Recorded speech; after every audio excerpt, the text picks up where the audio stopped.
fuune akkam jirtu kabajamoo jaallatamoo maatii chaanaalii Hawwiyyaa ani nagaa kootii waaqayyo galatu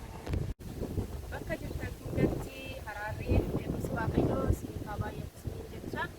chaanaalii kanaaf namoota haaraa taatan yoo jiraattan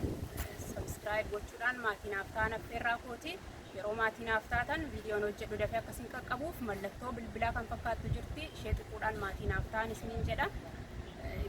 Kanattaan suudhaan viidiyoo hojjechuu dhiisee yeroo dheeraan irraa fagaadhee ture namoonni na gaafattanillee jirtu maaliif viidiyoo hojjechuudhaaf binaan jettanii haala tokko mijeeffachuuf jechan irraa badee ture amma kanaan booda deebi'een jira seechi viidiyoo hojjedheen gadhiisaa maatii koo warri taatan immoo tumsa keessaniin na bukkee dhaabbadha yaadanaaf kennuudhaan na gargaara karaa kamiin iyyuu isiniin jedha. Namoonni baay'ee na jajjabeessitan hedduun jirtu hedduu galatoomaa isiniin jechuun barbaada kanaan booda deebi'eera kana haasa'uu barbaadeetanii seechi viidiyoo hojjedheen gadhiisaa kanaaf immoo